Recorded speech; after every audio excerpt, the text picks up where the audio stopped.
तो 12 क्लास के छात्र तैयार हो जाइए। जी हाँ, 12 क्लास में जो बच्चे पढ़ते हैं जिनको 2026 में बिहार बोर्ड से देना है इंटरमीडिएट का एग्ज़ाम, ऐसे बच्चे 2025 के साल में पढ़ रहे हैं 12 क्लास में, ऐसे 12 क्लास वालों का होने जा रहा है एग्ज़ामिनेशन।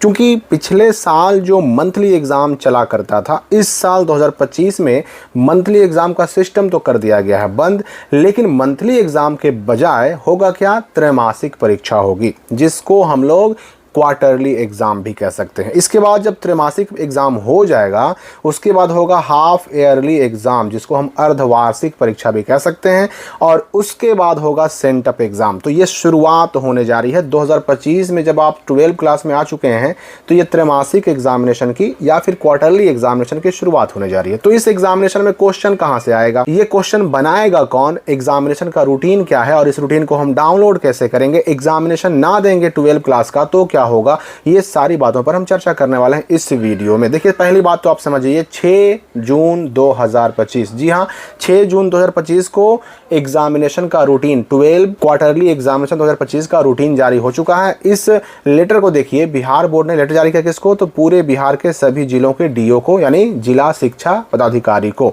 माह जून 2025 में कक्षा 12 में अध्ययनरत विद्यार्थियों के लिए त्रैमासिक परीक्षा आयोजित करने के संबंध में।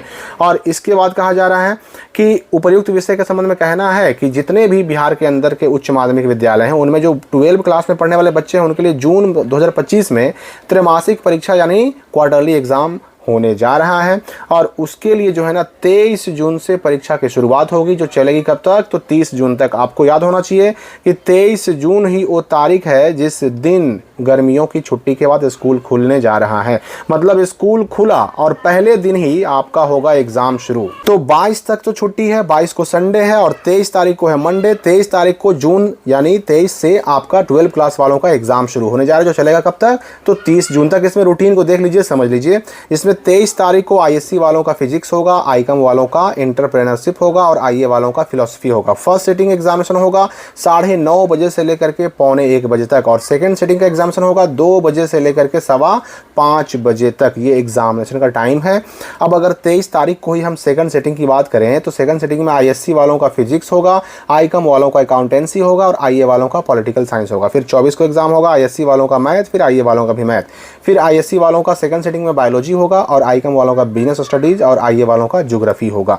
अब देखिए, इसमें जो सब्जेक्ट आपका है, जो आपने रजिस्ट्रेशन में चुन लिया है, उसी सब्जेक्ट का आपको एग्जाम देना होगा। मान लेते हैं अगर आप में से कोई बच्चे ऐसे होंगे जो आगे आने वाले डमी रजिस्ट्रेशन कार्ड में अपने सब्जेक्ट को बदलना चाह रहे हैं, ठीक है, आप बदलना चाह रहे हैं, अभी तक बदला तो नहीं ना है, और ये एग्ज़ाम चूंकि डमी आने से पहले हो रहा है, इसलिए आप एग्ज़ाम उसी सब्जेक्ट का दीजिए जो आपने रजिस्ट्रेशन फॉर्म पे भर के दिया था। जब आप डमी आने के बाद सब्जेक्ट चेंज कर लीजिएगा तो आप उसके बाद जो एग्ज़ाम होंगे ना, चाहे वो हाफ ईयरली हो, चाहे वो सेंटअप एग्ज़ाम हो, उसमें आपको बदले हुए सब्जेक्ट का एग्ज़ाम देना होगा। लेकिन चूंकि अभी बदलाव हुआ नहीं है, इसलिए आपको उसी का एग्ज़ाम देना है जो आपने इससे पहले रजिस्ट्रेशन फॉर्म पे भरा था, ठीक है। ये बात आप समझ गए होंगे। फिर देखिए 25 तारीख को क्या है, तो आईएससी, आईए, आईकॉम सबका इंग्लिश होगा फर्स्ट सिटिंग में, और सेकंड सिटिंग में सबका हिंदी होगा। इस रूटीन को डाउनलोड करने का लिंक आपको डिस्क्रिप्शन और कमेंट में मिल जाएगा, आप वहां से डाउनलोड कर सकते हैं। ये तो हो गई रूटीन की बात। अब यहाँ पर हम सवाल उठाते हैं इस बात का कि आखिर अगर कोई बच्चा ये 12 का एग्ज़ाम नहीं दे पाएगा, अगर मान लेते हैं किसी कारण से, तो उसके साथ क्या होगा, क्या कर सकता है स्कूल, क्या उसका नामांकन रद्द होगा।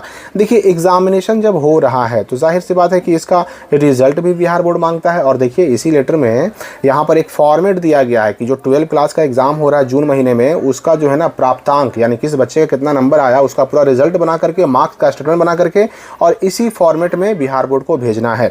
इसमें देखिए, स्टूडेंट का नाम होगा, फादर्स और मदर्स नाम होगा, मेल या फीमेल, सब्जेक्ट 1 उसका क्या है, उसमें कितना नंबर आया, सब्जेक्ट 2 क्या है, कितना नंबर आया, और इसके बाद जो है इलेक्टिव सब्जेक्ट में 3 सब्जेक्ट कौन कौन है, उसमें कितना नंबर आया, सब कुछ करके यहाँ पर रिजल्ट बना करके पूरा सारे सब स्टूडेंट का ये बिहार बोर्ड को भेजना है।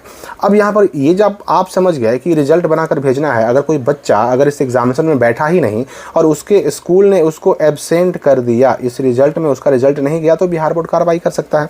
मैं अगर एक लाइन में कहूँ होना तो आपका एग्ज़ाम ना देना ये आप पर असर कर सकता है। अगर आपका स्कूल चाहे तो, अगर आपका स्कूल जहाँ पर आपका एडमिशन है अगर कोई कार्रवाई ना करे तो कोई प्रॉब्लम नहीं होगी, लेकिन अगर स्कूल चाहे तो आप पर कार्रवाई भी कर सकता है। एग्ज़ाम ना देने पर आपका नामांकन भी रद्द कर सकता है, एग्ज़ाम ना देने पर आपका रिजल्ट एब्सेंट करके भी भेज सकता है और इससे आगे दिक्कतें हो सकती है, लेकिन स्कूल चाहे तो इस संबंध में अपने स्कूल से संपर्क बनाकर रखें।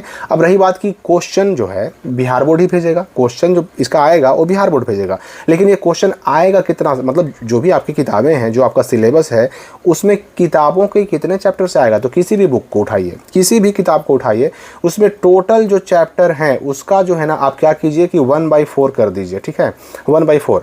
अब मान लेते हैं अगर 10 चैप्टर है तो 10 का अगर चौथा भाग करेंगे तो 2.5 आएगा, मतलब आपका 3 चैप्टर तक से क्वेश्चन आ सकता है। ठीक उसी प्रकार से अगर मान लेते हैं किसी किताब में 16 चैप्टर हैं तो 16/4 कर दीजिए, आपका जो है 4 चैप्टर तक 1 से लेकर के 4 चैप्टर तक के सवाल इस एग्जामिनेशन में पूछे जाएंगे। क्वार्टरली एग्जाम है चूंकि, तो ये 1/4 जो आपका सिलेबस है, चैप्टर्स हैं, उसी से क्वेश्चन पूछे जाएंगे।